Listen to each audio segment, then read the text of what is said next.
Welcome back to our Regretful Parents series on YouTube. In this series, we dive into the wild, messy, and sometimes heartbreaking posts from parents who regret the gig. It's not about parent bashing, just a lifetime reality check. Just a lifetime reality check. No, just a reality check before you sign a lifetime contract. I'm Erika, and I'm here with my cool cat co-host. Scoop-bop-a-dee-ba-dop-boop-bop-dow. And I'm Kristen. God, Jesus Christ. This is our third back-to-back Regretful Parents episode we recorded, and by now, I've lost my mind. It's getting crazy. The Regretful Parents post that we are looking at today is titled, I don't know why people do it. Fair. I feel like we've had a lot of complaining men, and we're just on a series of men complaining. This is Regretful Fathers. Regretful fathers, which is so funny because I feel like so often it's the men. It's the men being like, I gotta have a baby. I gotta have a legacy. You could have worn a condom, my dude. All right. He writes, I honestly am hating every second of it. I am a 32-year-old, 32 male dad. I think you could have just said a 32-year-old dad. Okay, but it's fair. So 32, it's not a baby. That's not a 17-year-old. And he says, and I can't wait for it to all just be over. I have an 8-week-old and it's just hell. This is over. He's going to be 50 when this kid turns 18. Whoa, that's a really good point. And also, he's only 2 months into this and he wants to friggin' end himself. Well, you're in for it. I get it. He says, I honestly am just mad at everyone who kept telling me this was such a transformative experience. It has been transformative, just quite possibly in the worst ways possible. I feel like no one admits it either. It seems like the biggest lie in the world, and I'm waiting to be let in on the secret. Fucking A, dude, right? I wish we had honest, real numbers on statistics for how many people actually regret their kids, because it's just like, how many people are feeling like this? I know. And I feel bad I do feel bad for laughing, but there is also something that is very satisfying about seeing people be honest about their experience. Because I'm sure for some people it is transformative, but I do think that probably a lot of people say it's transformative and they're lying. Yeah, totally. They're lying to themselves. Mm-hmm. They write, I know everyone says it's going to get better, but I couldn't care less at this point. I just mourn for my life and my future. I don't know why people aren't just honest about the hell that parenthood is. I honestly, this person is saying honest so much. I honestly try to have a positive attitude just for my wife, but there are days that I can't do it.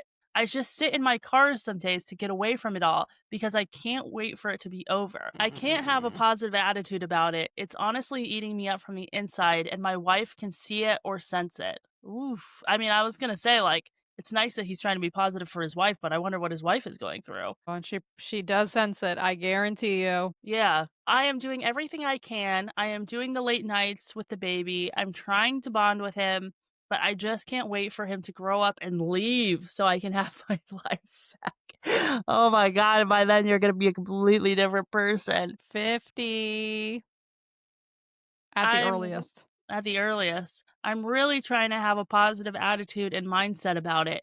But honestly, I'm just mourning everything I have lost in my life. My future, my friends, my health, my sleep, my dreams, my money, my career. It's all gone. I guess I just wanted to vent here. There's nothing I can do. I have to take it and wait for it to be over, whenever that will be. Fucking A, dude. To write something this fucking depressed 2 months in.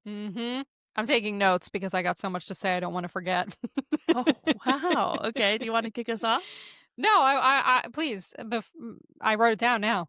Well, first of all, I don't understand. My career is gone. Sir, you are a man. Your career is going to be just fine. Yeah, what was your career? You'll probably do better off. You literally will. Yeah. Yeah, we don't know what his career is. I'm very confused about why it would end. You'll be fine. Your wife, on the other hand, she's fucked. I don't know what she was doing. She can throw it in the garbage, pretty much. What I was going to say is like, and because we've had this theme come up now in a few episodes, it's like the propaganda for having kids is so strong. and the lie that they tell us. And I was trying to like think of like what else do they do this to us with, for some people, I think it's probably, I wonder if it's like equivalent to like home ownership in a lot of ways, because some people buy homes and they're like, oh no, this was a scam. I hate it. I hate taking care of my home. Yeah. It's so much money. I can't just call a landlord to fix something when something's broken. It's a money pit. Like, I think it's, in my brain, it's like a very similar, that Mm. maybe even ratio of people who regret home ownership. Obviously it's a very different thing, but I'm trying to think what else. And then also the fucking military. It's like the same thing, especially back in the day. I mean, it's maybe a little different now, but this idea that it's like, you too can be a savior for your people and you too can Serve your country. serve your country, and respect to people who do that. But I do think that it's like, it literally is like propaganda. Like, I mean, I think they're a lot of trying people in the to military convince you. would say that it's a scam, Like they thought, "Oh, Yeah. I'm gonna get good healthcare, I'm gonna get good insurance, I'm gonna get all these benefits," and then you get out and they're like, "Just kidding, fuck you," you know? Well, I mean, they do. I mean, this is gonna not turn into a military podcast, but, they It's a do get those military benefits. podcast now. I think a lot of people join the They do, but military a lot of people struggle for to get that reason. access to those. Maybe I That's why just so see many it. military people are, like, on the streets because they have a really hard time getting access to the benefits when they're out. Yeah, okay. I Yeah. see one-sided because I come from a military, married into a military family, and it seems like everything's going well Yeah. from my 2 cents, but you're right. I mean, obviously, there are a lot of, there's a lot of mental health crisis around. And a lot of PTSD. How did we get here? Anyway, the point is the I do point wanna say is really quick, though, I do think your metaphor about the housing, I think, is very good because that should be the model for exactly what we want people to do about parenting. Like, some people have a good experience parenting, some people have a fucking horrible idea or Mhm, experience parenting. Either way, you should go into this knowing it's gonna be the most expensive thing you've ever done, mhm. and that you're on the line for X amount of years, Like, same thing Yeah. is when you're buying a mortgage, like, they tell you, "Really think this through because it's the biggest purchase you're ever making, and you're gonna be on the line for 30 years." And you know what else? It's like when your irresponsible friend is like, "I'm gonna buy a house." You're like, "Are you sure? Don't. Like, is that a good Mhm. idea? Like, what's your backup plan?" Like we question these things with our close friends, but Yes. like it would be so taboo if your irresponsible friend was like, "I'm having a baby." And then like, I mean, I guess it depends on the level of closeness, but like, you get it. If you have a friend Totally. who's having a baby, you kind of like are expected to encourage them and be like, "Yay!" Yes. And it's just, you're right. It is weird that like we don't have that conversation about parenthood being like, well, some people don't like it. We should Yeah. talk about that more. Because I love being a homeowner, but I don't Mhm, try to encourage anybody else to become a homeowner unless mhm. they really want it. Yeah, and I know people who hate it, and, like, Yeah, I totally. totally get And it's it. totally Yeah, fair. Yeah, I get it. yeah. Well, thanks for coming to our podcast about the military and home ownership. Did you have One more of the stuff in your notes before propaganda. What? before I go into the comments? Did you have more things in your notes? No, no, did I? Oh, yeah, I did. Good thing Oh I wrote it god. down. I'm so glad I do this podcast with a literal nursing home patient. It's true. I have, unmedicated ADHD, and it's 9:45 at night. I've only been working, like, 12 hours today. No, so it's interesting because, like, you think about 18 years from now, right? I mean, we're older, we're 38, but, like, this guy's 32, like I said, he'll be 50 by the time maybe his kid's out of the house, optimistically speaking, and I'm just like, "Erica, what are you gonna do for the next 18 years?" I don't know. That's the What are longest you silence gonna I've do? ever heard from you ever. It was such a stressful question. I don't like thinking about life in that way, you know?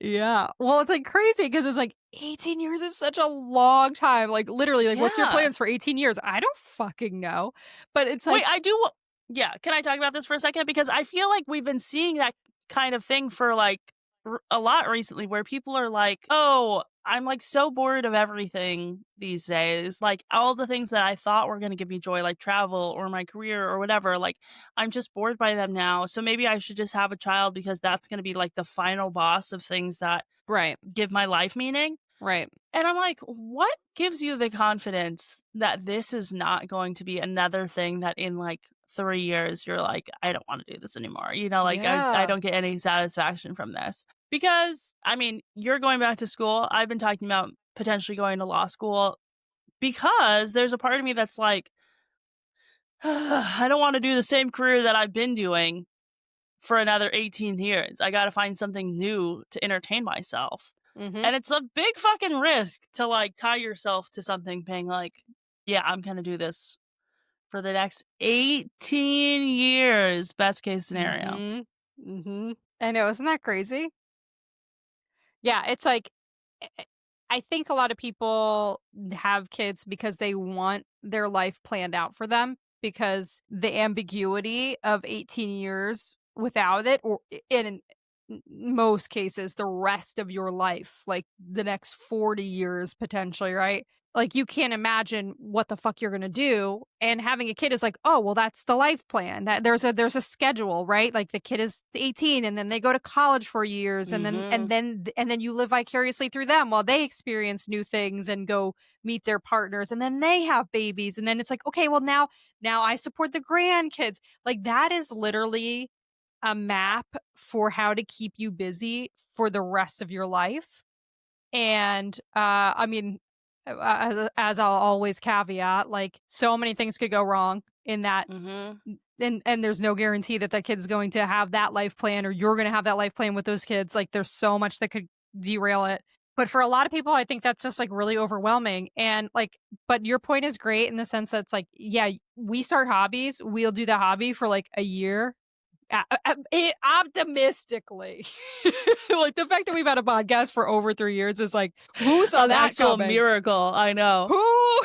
Who would have predicted that? So the fact that like, I mean, I just started business school and I'm like literally a month in and I'm like, is this the biggest mistake of my entire life? And I only have 2 years to get through. And I already am like, oh man, this is way harder, way more time commitment than I ever expected. Fuck my life. I can't imagine signing up for 18 plus years. Even every time we've talked about it, just as friends, I've been like, 2 years is going to fly by. That's a small drop in the bucket.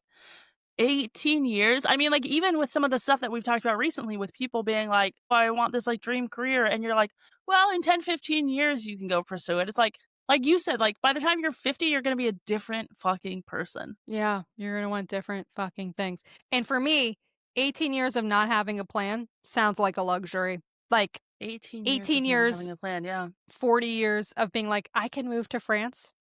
I can live in New York. I can become an artist. I could retire early. I love the flexibility of being child free. Yeah. Where some people need that plan. Yeah. It's actually interesting. We have some friends. I feel like this has not only become a military podcast, but we've gone completely down it. Now but I think a good tangent. A Dinky podcast episode. This is a preview of what you get on the Dinky pod. But we have some friends that are in town right now. And this is kind of going to go into a direction, so stick with me. In one of the conversations we had with these folks recently, this one girl is a therapist and she was saying like, I won't shit on religion because religion is actually like a very good outlet for some people. Like some people need that structure. And I was like, yeah, I totally agree with that. And then at the same time, I mean, on the same kind of like line of thinking, you know, like one of the people who was visiting is my husband's friend. And he was talking about how like, he was like, oh my gosh, because they haven't seen each other since they've both gotten married and like settled down, you know? And my husband's friend has a baby now. And they were talking about like, oh my gosh, like how much having a wife has like cleaned up their lives and like put them on a straight path. I was saying to my husband, like, I do think for some people, like having a kid is a good choice because like sometimes your creativity for choices in life takes you down bad choices, you know? Yeah. Like some people will just make poor decisions with their life, and having a child can put you on the straight and narrow. So yeah, in that regard, asterisk can yeah, if you're willing to do the work necessary, basically, or if it's the right fit for you.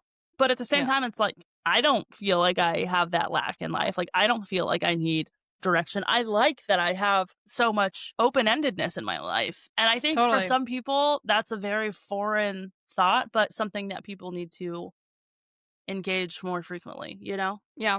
And I also think n- zooming in on reflecting on your habits for the last years you've been alive. What do you typically like? Like, do you Mhm. move a lot? Do you get bored easily? Do you what is your track record? Because I think I would be so boxed in as a parent. It would be really hard for me to not be able to move, not change careers, not study a new thing, not pick up new hobbies whenever I couldn't if my life is any indication of what my life would be like with a kid, I would just feel like I'm in prison. Yeah. But some people Totally. don't. Some people are like, "I followed the life path and I like it. I like Yeah. following the life plan."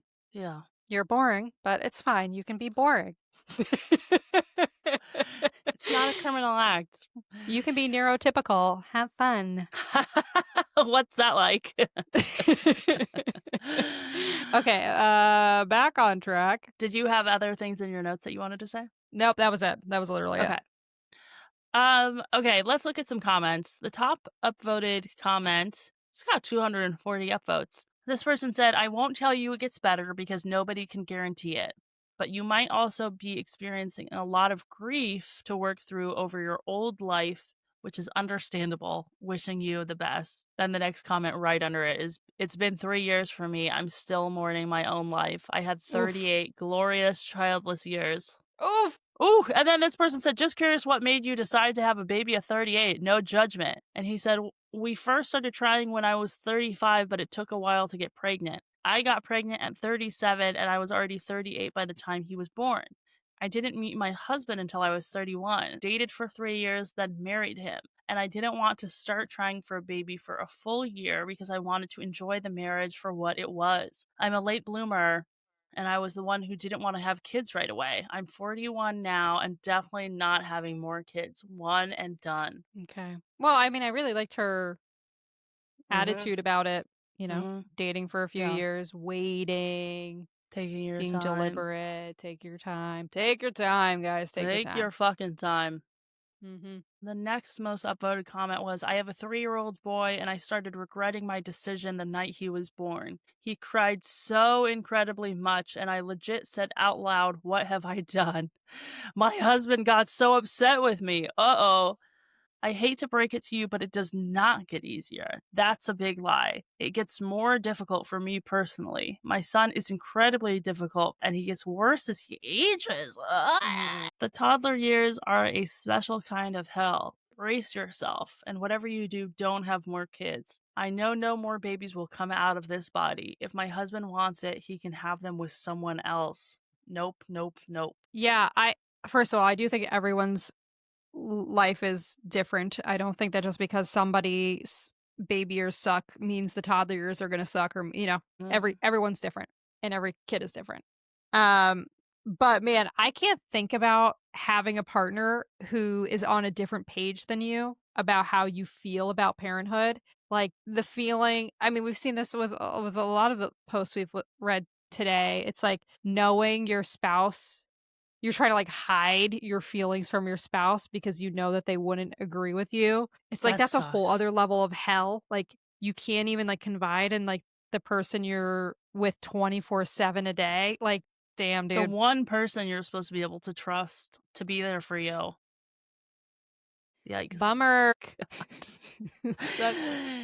Sucks. All right. Well, if you like this episode, remember to like and subscribe. We have so much more coming in the Regretful Parents series. And if you want more, we have an entire podcast just for you about being child-free by choice. You can listen to it here or wherever you find podcasts just by searching Dinky. You can also find us on Instagram and TikTok at DinkyPod. And if you're child-free, looking to make new friends, come on a trip with us. You can get all the information for all this shit at dinkypod.com. Any final words? Yes. If you're a regretful parent and you want to talk to us, we'll interview you. We'll put you on the podcast. We won't say your name.